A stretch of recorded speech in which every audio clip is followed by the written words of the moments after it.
Realism in games.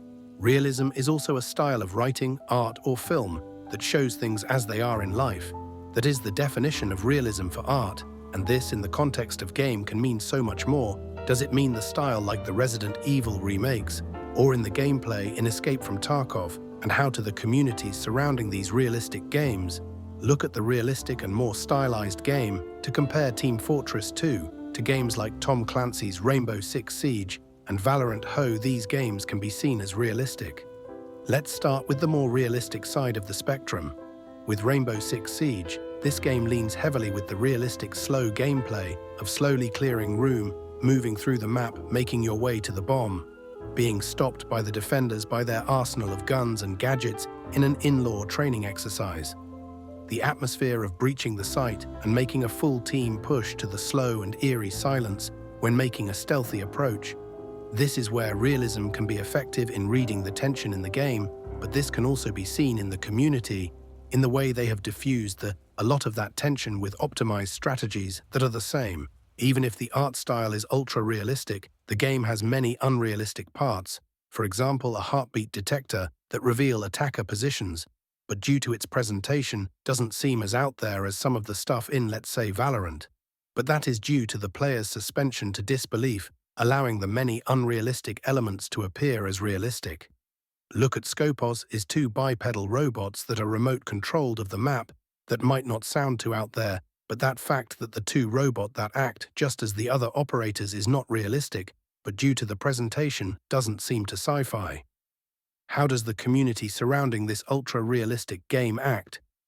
Toxic. They will put new and inexperienced players down, but that is mostly in the quick match and ranked modes, due the newcomer playlist, where players over level 50 aren't allowed to join. Ubisoft, the developer, don't let user-generated content into the game. This limits the player expression, but allow for a guarantee a level of quality to the game. Let's move to the other side of the spectrum, with Team Fortress 2, further known as TF. 2 has an art style known for being extremely stylized, and this allows the deplorers to create unique silhouettes for all 9 of the classes, to the Scout's small and skinny frame, to the Heavy's big and bulky frame, this as well as the 2 team colors being red and blue, that allows for players to make decisions the fly during the hectic gameplay. Team Fortress 2's gameplay is as unrealistic. Its art style in every class has a different weapons that can be as wacky as a floppy fish and a trash rocket launcher to a Tommy gun or a pistol. This adds many different playstyles to the limited classes, such as the Demo Man having a Demo Knight loadout that remove explosive from his kit and adds a sword and a dash. The community surrounding TF2 has been thriving for 17 years due to the art style not aging as fast as games like Half-Life 2 that released around the same time. The community has tons of jokes that can't be separated from the game due to its online nature, but there are tons of jokes in the game that wouldn't stick the landing if it had a more realistic art style, such as the bread teleporting in, with the players on an engineer's teleporter, or the paper masks used by the spy to blend in with the opposition. This helps add fun to the gameplay for new players. Outside of the game, the community hosts a large repertoire of fan content, made and then made its way into the game, like many of the maps were made by fans and uploaded to the workshop. The same thing with many of the cosmetics and weapons you can get through the loot boxes.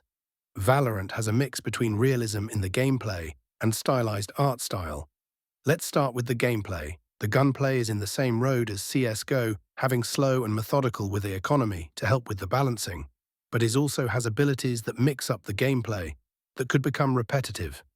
The art style is very stylized, that helps with recognition, but it uses S-outline to tell the difference between friend and foe.